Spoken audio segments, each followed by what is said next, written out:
Hello guys, मैं हूं अर्पित पांडे। मैं स्वागत करता हूं मेरे YouTube channel who is behind the crime में। आज मैं आपको उस मर्डर केस के बारे में बताने जा रहा हूं जिसने पूरे देश को हिला दिया था।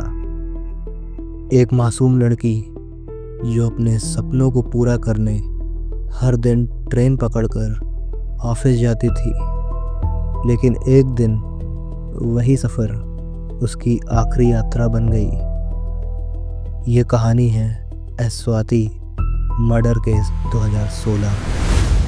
केस को शुरू करने से पहले मैं चाहता हूँ आप मेरे चैनल को सब्सक्राइब करके बेल आइकन प्रेस कर दीजिए। तो चलिए शुरू करते हैं।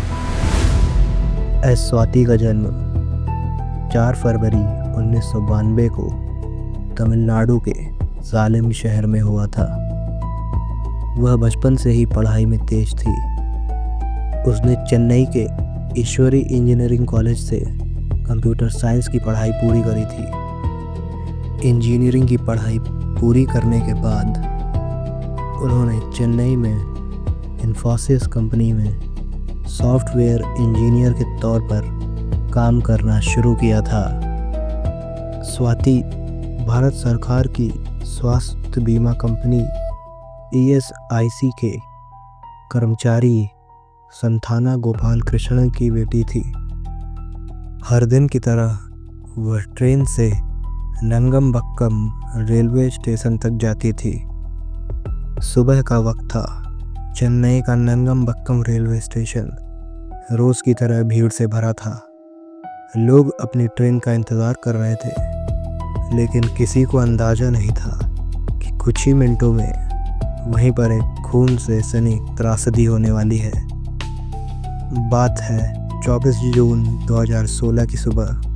वह अपने घर से ऑफिस जाने के लिए ट्रेन पकड़ने निकली, लेकिन उस दिन कुछ अलग था, क्योंकि प्लेटफॉर्म पर कोई उसका इंतज़ार कर रहा था। सुबह 6:30 बजे के आसपास स्वाति नंगमबक्कम स्टेशन पहुंची। वह युवक उसके पास आया और दोनों के बीच किसी बात को लेकर बहस हुई। लोगों ने देखा, लेकिन कोई कुछ समझ नहीं पाया था। लेकिन अचानक से उस युवक ने बैग से एक तेज धार वाला हथियार निकाला और स्वाति पर वार कर दिया। स्वाति ज़मीन पर गिर गई, खून से लथपथ, और वहाँ मौजूद लोग सिर्फ देखते रह गए। किसी ने भी उसकी मदद नहीं की और वो तड़पती रही, और कुछ ही मिनटों में उसकी मौत हो गई। शुरुआत में रेलवे पुलिस ने जब उसका शरीर पाया तो उसे पास की दुकानों से खरीदी गई शेड से ढक दिया और उसका शरीर 2 घंटे से अधिक समय तक ऐसी ही स्थिति में पड़ा रहा था। एक वरिष्ठ अधिकारी स्टेशन पहुंचे और शव को सरकारी जनरल अस्पताल पहुंचाया।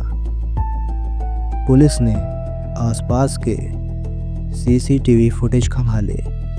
वीडियो में एक पतला दाढ़ी वाला युवक दिखा। वही स्वाति के पीछे था। कई दिनों की जांच के बाद पुलिस ने एक व्यक्ति को गिरफ्तार किया जिसका नाम था P. रामकुमार। P. रामकुमार का जन्म तमिलनाडु के तिरुनेलवेली जिले के एक छोटे से गांव मीनाक्षीपुरम में हुआ था। उसके पिता परमशिवम दूरसंचार कंपनी BSNL में कर्मचारी थे और उसकी माँ पुष्पम एक किसान थी। रामकुमार ने 2011 में अपनी स्कूली शिक्षा पूरी की और 2015 में मैकेनिकल इंजीनियरिंग में डिग्री प्राप्त की। पुलिस के अनुसार रामकुमार और स्वाति फेसबुक पर दोस्त थे। एक पुलिस अधिकारी ने कहा कि रामकुमार ने स्वाति का फेसबुक पर पीछा किया था और उसकी गतिविधियों पर ऑनलाइन नज़र रखी थी। रिपोर्ट्स के अनुसार वो स्वाति का पीछा करता था और उससे एक तरफा प्यार करता था, लेकिन जब स्वाति ने उसे नज़रअंदाज किया तब उसने उसकी हत्या कर दी। Hello and welcome. You're listening to One Indian News and I'm Pooja Sachdeva. There's a big development in Infosys Techie murder case. The Chennai police today have released a high-resolution image of the suspect in the murder of an Infosys employee. On Monday, the case was transferred from Railway Police to the Chennai police after Madras High Court's intervention. From one of the Swati's friends, the police had discovered that the killer was a young man who was following Swati since May. Police reportedly took the help of a Hyderabad-based digital forensic firm to take out this high-resolution picture of the accused. This can be seen as a major development in the case, as even after days of incident, the police was not able to identify the accused because of the poor quality of CCTV video. Swati was hacked to death on a platform in Nangabakam railway station in Chennai at around 6:30 am on 24th June. That's all for now, but don't forget to click that button for more such updates. Police की बहुत खोज पड़ताल करने के बाद 1 जुलाई 2016 को रामकुमार को तिरुनेलवेली में हत्या के आरोप में गिरफ्तार किया गया। रामकुमार को पुझल जेल में रखा गया था, लेकिन कुछ महीनों बाद एक चौंकाने वाली खबर आई कि रामकुमार की जेल में ही मौत हो गई। पुलिस ने बताया कि उसने आत्महत्या कर ली है। उन्होंने कहा कि 18 सितंबर 2016 को रामकुमार ने अपनी कोठरी में बिजली का झटका लगाकर आत्महत्या कर ली। पुलिस ने दावा किया कि आरोपी की मौत बिजली के तार काटने से हुई है, लेकिन उसके परिवार और कुछ राजनीतिक दलों ने दावा किया कि यह मौत पुलिस हिरासत में हुई है। इससे पूरे तमिलनाडु में हंगामा मच गया था। रामकुमार की मौत के बाद पुलिस ने कोर्ट में केस बंद करने की रिपोर्ट दी थी। अदालत ने केस को क्लोज कर दिया, लेकिन लोगों के मन में सवाल अब भी बाकी है। क्या सच में रामकुमार ही कातिल था?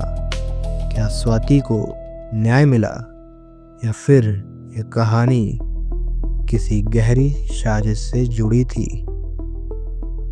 और वहीं अगर स्वाति की केस की बात करें तो मद्रास हाईकोर्ट ने कहा कि अगर जांच ढीली साबित हुई तो वह हस्तक्षेप करेगा और बॉडी को देखने में रेलवे पुलिस की जो नाकामी रही है उसकी घोर निंदा करी।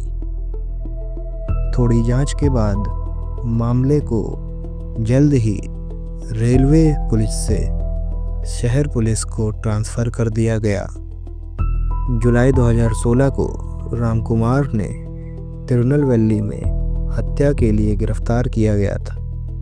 उसने कथित तौर पर अपना गला काटकर आत्महत्या करने की कोशिश करी और उसे तिरुनेलवेली के सरकारी अस्पताल में ट्रांसफ़र कर दिया गया था।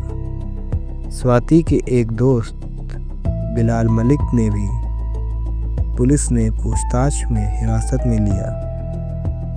2017 में रमेश सेल्वन ने इस घटना पर आधारित एक film Swati coli was Hakku का निर्देशन किया, लेकिन कानूनी बाधाओं के कारण वह फिल्म का शीर्षक बदलकर नंगम बक्कम कर दिया और अक्टूबर 2020 में रिलीज़ किया गया था। स्वाति की हत्या ने हमें यह सिखाया कि भीड़ भाड़ वाली जगहों पर भी हम कभी कभी असुरक्षित रहते हैं और ज़रूरत है समाज के हर व्यक्ति को चुप दर्शक ना बनकर एक सक्रिय मददगार बनने की, क्योंकि कभी कभी एक कदम किसी की जान बचा सकती है। यही थी स्वाति मर्डर केस की सच्ची कहानी। अगर आप ऐसे और रियल क्राइम स्टोरीज सुनना चाहते हैं तो मेरे चैनल को सब्सक्राइब करना ना भूलें। मैं अर्पित पांडे आपसे अलविदा लेता हूँ। मिलते हैं